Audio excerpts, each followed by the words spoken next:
Sara Stokes. Hi, Welcome. thank you so much for having me. Been looking forward to this. I know, me too. Tell me in your own words, who is Sara Stokes? I'm a mom of two. I've got two beautiful little girls, Harper and Willow, who are 2 and 5. I'm Irish, very proud to be Irish. They're living in the UK now for too many years that I would like to admit. And I am the founder of SKN to SKN, which is a skincare brand that I started when I was pregnant. And it's formulated for women who are going through their motherhood journey. So formulated for women who are trying to conceive, pregnant, breastfeeding, and postpartum. I want to go straight into that. You know, I love championing female entrepreneurs.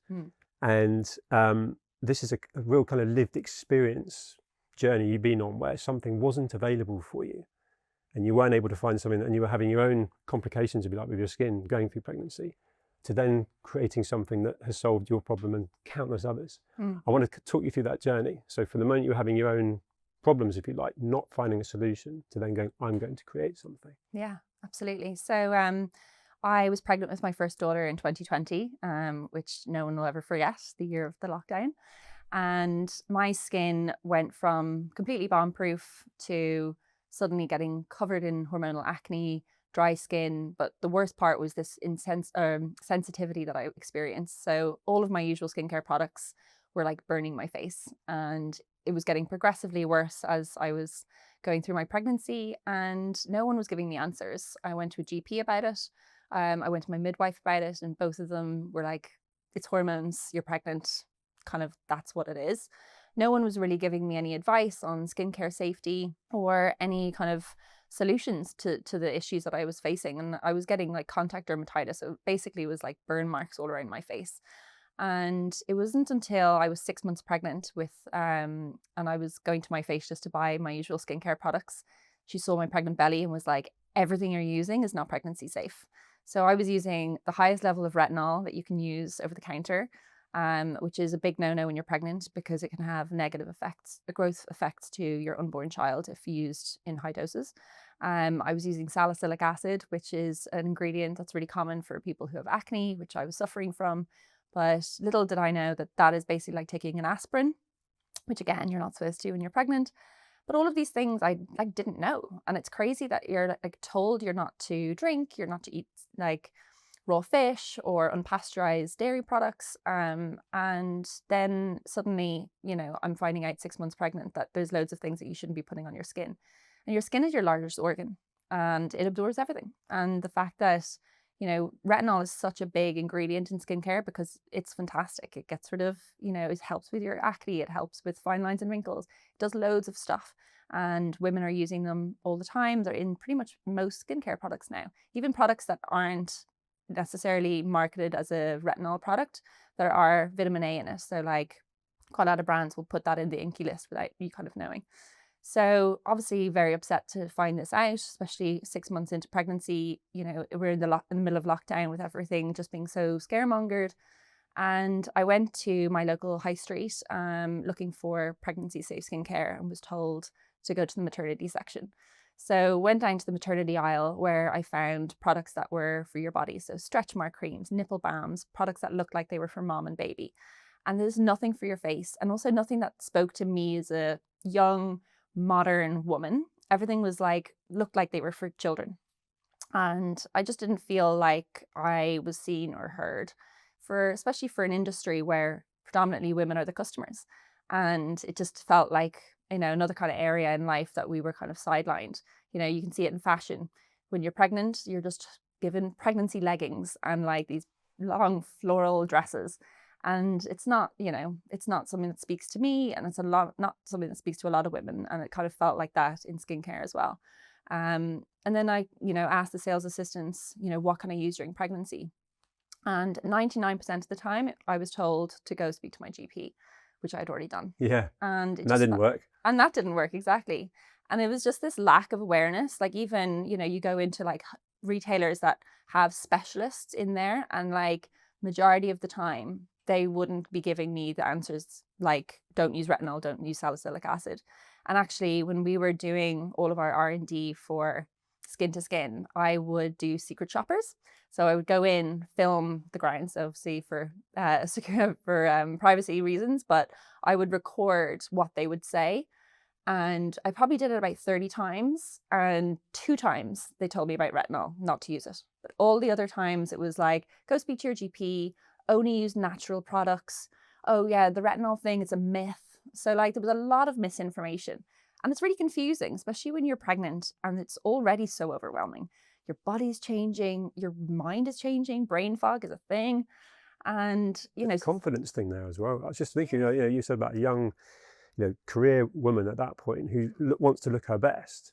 All this everything happened with your skin knocks your confidence, and it's almost like at that point, because of pregnancy, it's like no one's actually thinking and embracing that. Whereas you want to carry that through. Totally. And that creates your own sort of mental health. Yeah. Issues, if you like, moving forwards. Absolutely. Yeah, your confidence is knocked, but also it's like you're afraid of what to put on your body, especially if you're, have already gone through any pregnancy complications, which is a huge majority of women who don't, we don't talk about it. So it's just there to support women. And it felt like, it was a huge gaping hole in the industry that I saw in 2020. And it took me until 2023 to start it. It was a lot of pondering, a lot of thinking, and there's a few circumstances that kind of made me do it. That's the entrepreneur shift, right? Because previously you are working in the music industry with a salary. Yeah. And now you're thinking about taking something on that hasn't been done before. I think the term is category first. Yeah. So you are looking into, probably with excitement, but also a certain amount of trepidation, and dare I say loneliness, because anyone in your position, and it sounds like a lot of women have just been referred back to GP and done this whole circle without getting a product that's worked for them. Yeah. You're now trying to create a solution. I want to know what went through your mind leading up to the 2023 kind of, I'm going to do this, and I want to know about how easy that journey's been for you. Definitely not easy. But I think between 2020 and 2023, I went back to the music industry after 4 months of having my first daughter. And I didn't know it at the time, but I was going through a huge mental shift, and I lost myself. I went back to an industry which I loved, but it was hard because, raising a daughter and working in an industry where you're essentially child-minding adults. I worked in management, so my phone was constantly on. A phone call at 12 o'clock at night is not unusual, and the pressure is wild. And I also had this, I had this image of myself before pregnancy that I would be this career woman with a daughter. I would be able to juggle it all. It'll all be fine. But no one tells you of this like mental shift that happens. And it's actually something that I discovered after I had my second daughter. It's called matrix-science. And like when you're, I think I'm saying that right, but when you're going through, like when you go from a child to an adult, you go through adolescence and you change. It's the same thing that happens when you become a mother. You change your structure of your mind, your body, you've got just a new outlook on life that happens. So that was a big shift. But whilst that was all happening, I had this obviously idea for Skin to Skin, and it just lived rent-free in my mind for a long time. Got louder and louder. Yeah, it did. And like the more I thought about it, the more I would kind of tell a few people that I would trust. Everyone was like, it's an amazing idea. But then the question was, but why hasn't it been done? There's a reason. So I was constantly like doing research, speaking to medical experts, being like, well, why isn't it? And no one could really give me a straight answer. And the more I kind of did, the more research I did. So actually I got pregnant in 2022 with my second daughter. And again, same thing happened with my skin. But that's when it was like, right, I've got an amazing idea here. No one's doing it. There's no one's telling me the reason why. I have to do it. And I just had this. It's the only reason why you'd find out, right? Yeah. But that goes back to that almost that loneliness. That's a proper risk taking. Yeah. You backed yourself. And I think I don't think I would have got that urge to do it unless I had kids. Something happens in your mind. You've got this, you can grow a child, you can birth a child. I felt like I could do anything. And I had this opportunity, when I had my second daughter, that we moved out of London. We sold our apartment in London, and my husband was like, we had this money from the sale of the house, use it. use it. This is your one chance. You're never going to get this idea again. Someone might do it, you know, now is the time. So yeah. That's great you had that support. Yeah, it was amazing. And my dad, you know, he's an entrepreneur, so is my mom. And both of them were, my dad was very, very supportive and just being like, just go for it and like, take a risk. He's very risk adverse. So he's like, just go for it. And I started when I was, well, officially started when my daughter was 2 months old and my other daughter was 2 years old. But the reason why no one had done it is because skincare is for all types of skin. No one really owned in on pregnancy because it's an area where, you know, ethically you can't do clinical trials. So everything is retrospective testing. So women who have tried products unknowingly that they're pregnant and then kind of report back of the things that they've experienced. But also, you know, people don't want to take that risk. And I just felt like, well, I want to take that risk because I want someone to take that risk for me. So if no one's going to do it, I'll do it. So the first thing I wanted to do was partner up with a medical expert because I'm not a medical expert. I will never claim that I am. And I would never take that responsibility to say something is safe without having someone with a medical expertise in the background. So I met with, I was introduced to a consultant dermatologist called Katrina Ryan. She is the co-founder of an amazing clinic in Ireland. And I met her for a coffee, and she, actually it wasn't a coffee, it was over Zoom, coffee over Zoom. And she loved the idea and immediately was like, I see there's a huge gap in the market here because I have women coming in all the time who are either trying to conceive or newly pregnant. And I'm probably the first person to know, and I have nothing to recommend them. And everything that is on the market is for all skin types, as you say, but nothing's really like, I can't guarantee that something is pregnancy safe because they haven't really done testing on it. It's great validation view at that point, right? Yeah. Looking in and now getting someone back saying this is potentially what everyone needs. Exactly. And the fact that I had someone who's so highly respected in her field to identify this and from the offset was like, I'm in, let's do it, was like even more, you know, fuel to the fire to really start this. And then, yeah, the journey began in 2023. And yeah, it's been a wild ride so far. No, I can say, and I used the word easy earlier with a smile on my face because I know entrepreneurship is not easy at all. How much of the kind of previous experience of working with artists, and you kind of use that sort of adult babysitting, if you like, how much of that, and also branding, because to brand your product in skincare, you know, that's a huge kind of part of the business model. How much of what you'd done previously then led to you kind of having that experience without even realizing it at the time to then be so successful now with the brand SKN? I remember starting being like, I have no transferable skills. Like, I work with musicians. I go on like organize tours and merch and records and things like that. How on earth am I going to move to skincare? And it's actually, there's so many transferable skills that I did not realize. I managed 3 brands, businesses, global businesses, you know, from records to publishing, touring, merch, brand deals. And it was a 24/7 fast-paced life that decisions needed to be made instantaneously. There was no lagging. There was no such thing as, oh, I'll come back to you in a few weeks' time because that opportunity will be gone. And, you know, you're dealing with high pressure because you've got artists who obviously this is their lives and this is their art. So you have to be very protective of that. So it's a lot of juggling, a lot of plate spinning. And I think that long period of me working under pressure all the time, constantly, was, you know, starting a skincare brand became, I would not say easy. It's definitely not easy, but I think the resilience that I built up over those years of constant firefighting has prepared me so beautifully for this journey, and I think I would have crumbled if I didn't. Well, there was a work ethic there, wasn't there? You know, it wasn't a shock to you to have, because ultimately being an entrepreneur, it's long hours. Oh yeah.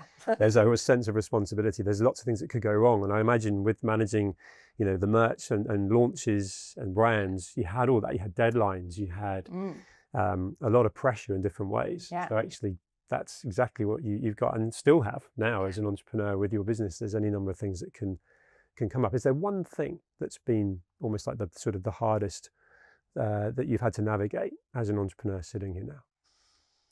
I think since launch now has been the hardest. I think, it was 2.5 years of silently working on this brand, and I didn't respect it at the time. I was, constantly like, I can't wait to be launched. I can't wait to do all of these things. But then once you're launched, you're out. And the speed at which I was doing things was fast because I was so used to working in such a fast-paced way that, like, everyone keeps saying to me, like, how did you do it so quickly?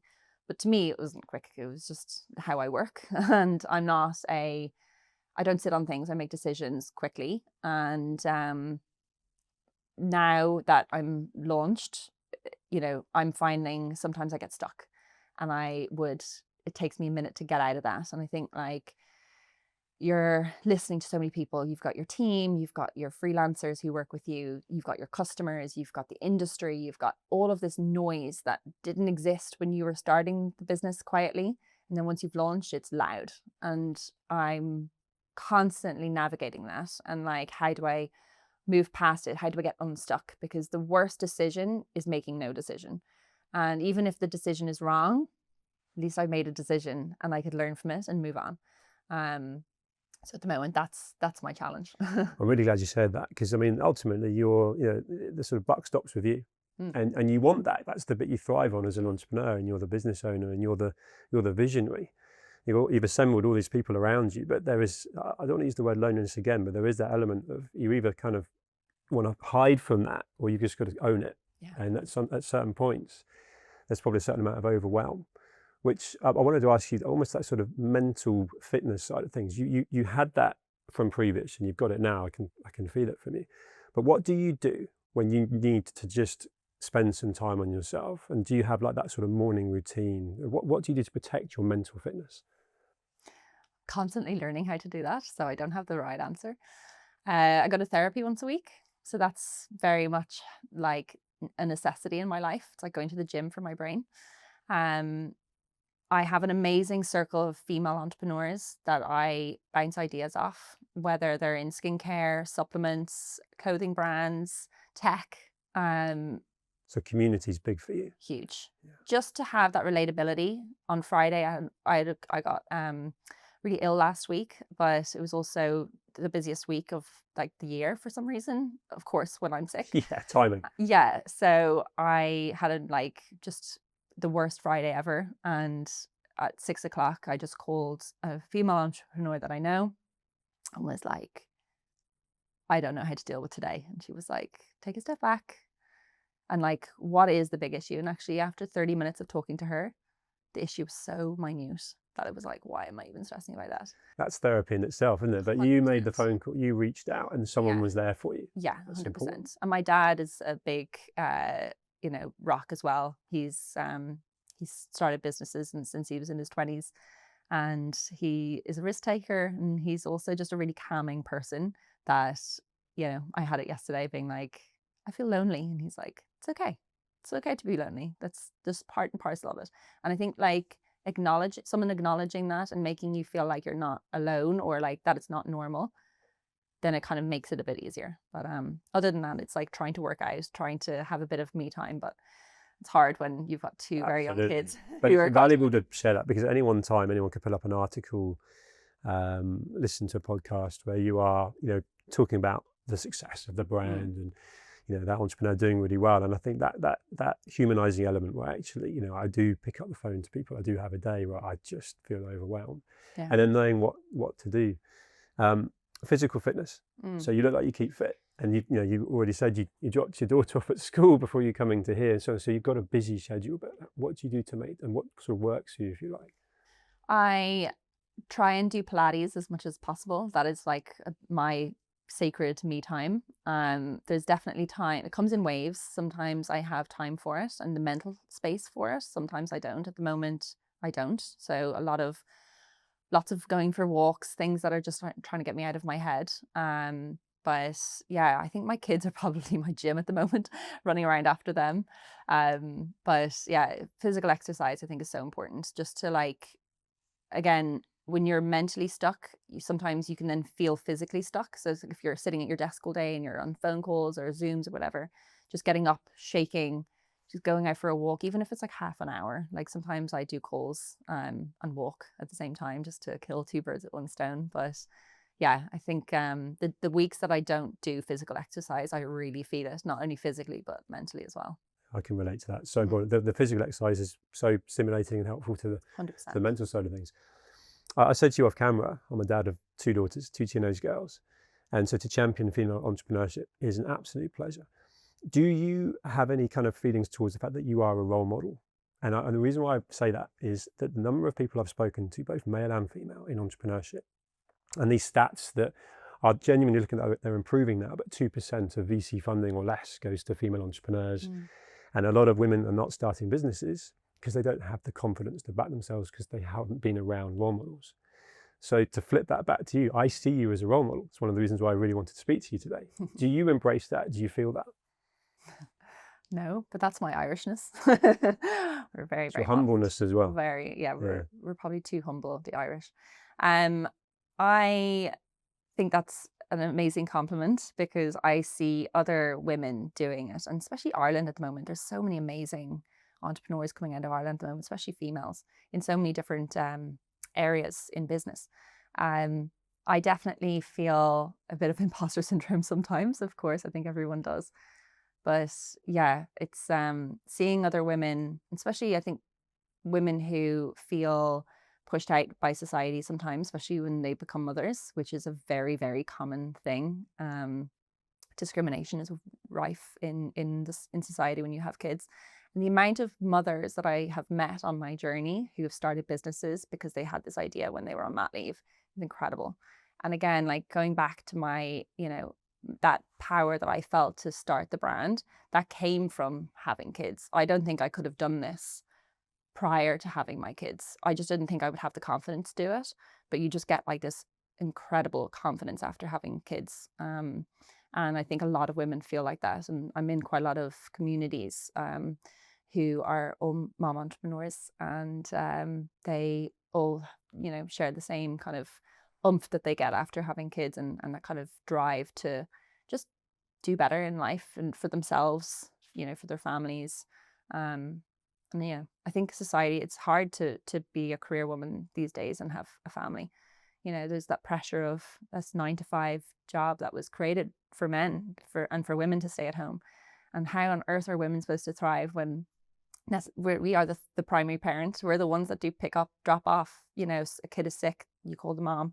Everything's on the mom. So yeah, I think sometimes there has to be a space for women to be entrepreneurs because it's the only way to navigate motherhood in a way that you want to. I don't want to have a nanny 24/7 to look after my kids. That's not why I became a mom. No, I can tell. And I think, drawing into community, which I'm big on, I have a community around me and I enjoy growing it. We're doing that now.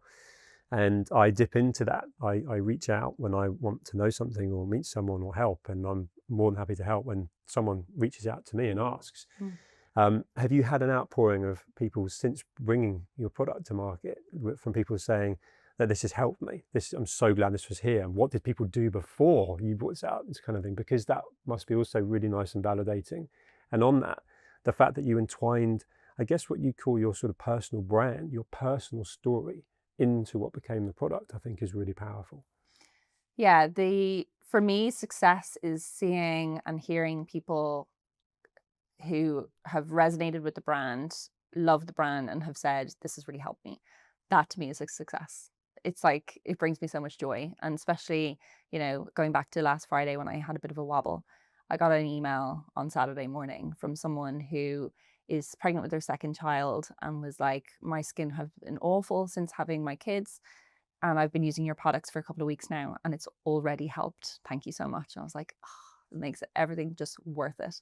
But even down to women who, when I go to these entrepreneurial events or any events, really community events, there's actually a few women who have followed our journey and they're like, seeing you and doing this, with 2 young kids has kind of given me the courage to do something on my own. So that's really cool. Again, pinch myself moment when those things happen, but goes back to role model. Yeah. You need to embrace that. You are. Is there just on that, and actually that kind of glow you get without in any way having an ego or arrogance for that. Just the fact that you know you've created something that didn't just help you, but now can help countless others. With the kind of perspective you've got and the journey you've been on, what advice would you give to someone that might not quite have, back to where you were in that transition period from leaving the music industry to starting, just doesn't have quite that sort of confidence to say, I'm going to start this. I've got an idea. I'm sure it will work. What's the advice you can give to that person? Find your circle and find your support, because, going back to what you said before, it can be quite lonely. And I think once you hit a roadblock, unless you have the support and the resilience to get past it, because there's going to be many roadblocks and they get bigger and thicker and more frequent as you go on. But it's so important to have people around you who could help you overcome them, because you can't do it alone. It can become really lonely if you make it lonely. I don't think I could have done this without the support of my family, my community that I built, my friends. I don't think I could have done it. That's why I kind of go back to prior having kids. I don't think I had the confidence to do it. But then having kids, I got that kind of new confidence. But I think, if you have a great idea, go for it. I'm always saying go for it. But just be aware that there is a lot of, trials and tribulations ahead. As long as you have the support, you can do anything. So build that support network early. I think so, yeah. Because I think that some entrepreneurs see it that, right, this is on me now, and they almost sort of kind of give that sort of tunnel vision, and actually that can be very lonely. So bring that community in early. You're on a journey, and I always ask anyone I speak to what their definition of success is, and you just articulate that beautifully without me even asking you. But the journey you're on with Skin to Skin, have you got a destination? Have you got somewhere you would like to get to?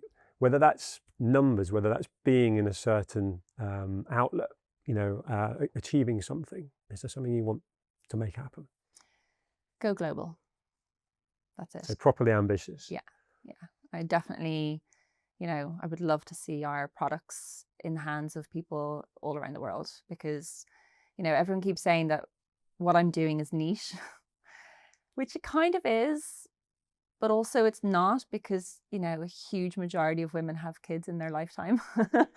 So we're not. So you have a huge market there. Yeah. And without interrupting you, the mother is going to be, when their daughters end up being pregnant one day, they're going to say, you must use this product because it worked for me. You have a referral machine built in. Exactly. And also, our products are made for hormonal skin. So beyond pregnancy, they're also great. Do you know what I mean? And we have a lot of women who are going through the perimenopause, menopause, who are loving our products as well. So, it's not just that time of life. I think if people love the products, they can continue using them. But, I get where they're coming from when people say it's niche, but it also annoys me because I don't feel like I'm niche. I'm a mom. I'm still, I use them because obviously I'm biased. They're my products, but, I'm still postpartum. I've got a 2-year-old. I'm still breastfeeding. So these products are working for me, and all of these women around the world, I want to get our products into their hands and help as many people as possible.